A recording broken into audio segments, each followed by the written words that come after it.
All right, so we are in first block doing screencasts on opacity. So this is what we're going to be doing. We have a paisley layer right here, which is awful paisley color.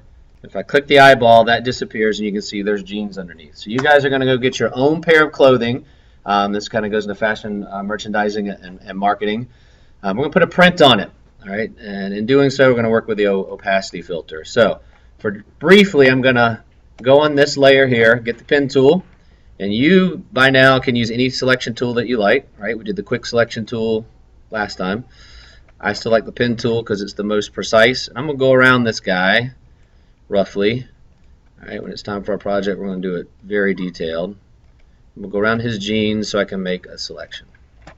If it's one color, you can use the magic wand tool. All right, it's a quick selection tool. If you want to use that, you most certainly can, or any other tool that you know. I just like this one. All right, so we go all the way around. And when I get back to the beginning, I'm going to make a selection.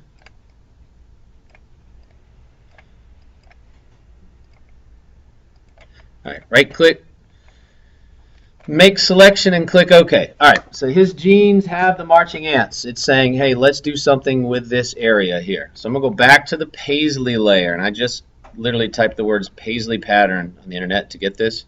You can see the marching ants are still there. All right, if I hit delete now, there's going to be a big old hole in the paisley. That's the side. That's the shape of a pair of pants. We don't want that. We want the opposite of the marching ants. So that is select inverse or Control-Shift-I if you want to do it the cool way. So now if we hit delete, it looks awful like that. So this is where opacity comes in. So I'm going to deselect. Opacity is right here on your layers palette. So if you click it and start going down, you'll eventually hit an area where you can see some of the jean and some of the paisley. Depends how much you want the pattern to come through. And then it starts to look like the paisley is actually on the jeans. All right, so when you save it together or flatten it, then you have jeans that now have a print on it. All right, so we're going to take that concept and figure out, using the exact same concept, how you put a tattoo on your body. And it's exactly the same. You'll bring in words, you'll bring in pictures, you'll mess with the coloring, and then you'll bring the opacity down. Does that make sense?